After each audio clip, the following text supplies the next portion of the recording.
ఆషాఢమాసం ముగింపును పురస్కరించుకొని సంగారెడ్డి పట్టణం పోతిరెడ్డిపల్లి సండే మార్కెట్లోని గ్రామదేవత శ్రీ రేణుకా ఎల్లమ్మ తల్లి ఆలయంలో శాకంబరీ అలంకరణను అత్యంత భక్తిశ్రద్ధలతో నిర్వహించారు.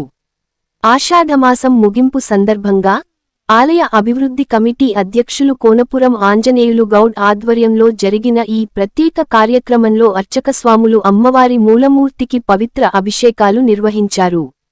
అనంతరం అమ్మవారిని పట్టు వస్త్రాలతో అలంకరించి వివిధ రకాల కూరగాయలు, ఆకుకూరలు, సుగంధ పరిమళాలు వెదజల్లే పుష్పాలతో అత్యంత వైభవంగా శాకంబరీ అలంకరణ చేశారు. కూరగాయలు, ఆకుకూరలతో అమ్మవారి అలంకరణ ప్రత్యేక ఆకర్షణగా నిలిచింది.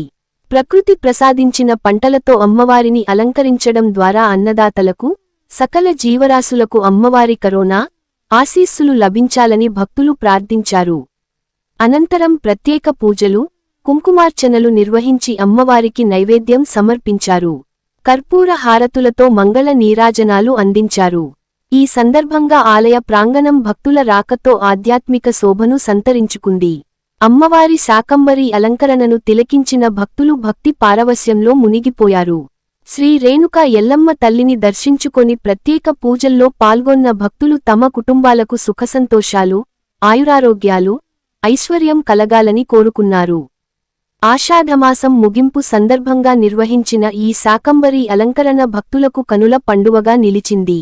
అమ్మవారి ఆశీస్సులతో ప్రజలందరూ సుఖసంతోషాలతో, పాడిపంటలతో వర్ధిల్లాలని భక్తులు ఆకాంక్షించారు.